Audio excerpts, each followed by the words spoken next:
Hi there, my name is Emily Karsten, and today I will just be sharing a little bit about the paper that I wrote. I'm not sure how formal this needs to be, so I'm just going to sit here, film myself, and talk about the paper that I wrote on my cultural identity and how it's shaped me as a person. So, to begin, my cultural identity is deeply influenced by my family's history and the hardships that they faced. My ancestors from my mother's side fled Poland after World War I, seeking a better life in America. On my father's side, my family faced poverty, and if you ask my dad, a lot of near-death experiences that they got themselves into. But these struggles taught them resilience. This is a trait that has been now passed down to me, and their story of hard work and perseverance is ingrained into my core identity. And to talk a little bit about Hofstede's cultural dimensions, I see several impacts in my family. For example, there's little power distance in my household. I grew up with my parents involving me and my older brother in almost every decision we made, whether it was what to eat for dinner or what house we're going to live at when we moved.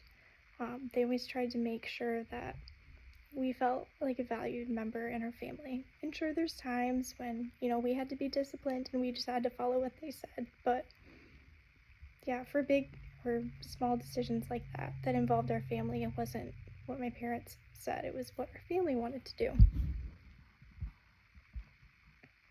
That kind of just taught me that my voice matters, and even when I'm younger, because I'm the youngest sibling, even though I'm the youngest one there, like my voice still matters too. But then uncertainty avoidance, my family, pretty much from my Polish side, I would say, tends not to get themselves into situations where we don't know what's going to happen. We're planners, we're partiers. We love to just know what's going to happen and not try to get ourselves into situations that could cause a lot of anxiety. And maybe that's not so much like a Polish or a Dutch thing, but maybe just an anxiety thing that my family has. And then individualism versus collectivism, I find myself somewhere in the middle. My Polish family side values collectivism, with strong bonds and large gatherings being an essential part of my upbringing.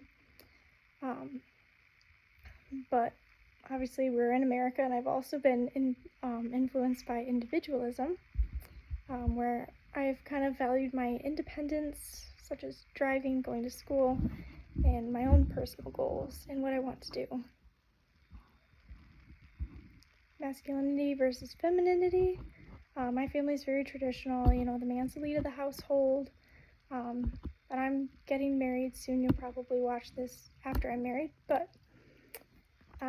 when we first started talking about like what our roles were going to be in our marriage for me and my fiance, I was kind of shocked that he said he would want to help me like do cooking and cleaning and things, because in my household my dad is just terrible at cooking. But the fact that he was willing to step up and even do dinner if I needed him to, or cook if I needed him to, it's just kind of been hard to wrap my head around, because that's not something that I grew up with at all. Indulgence versus restraint. I would say we kind of lean towards indulgence, especially with the amount of food that we love to celebrate around. Yeah. I feel like my primary socialization, especially being homeschooled my whole life, has taught me a lot of great lessons.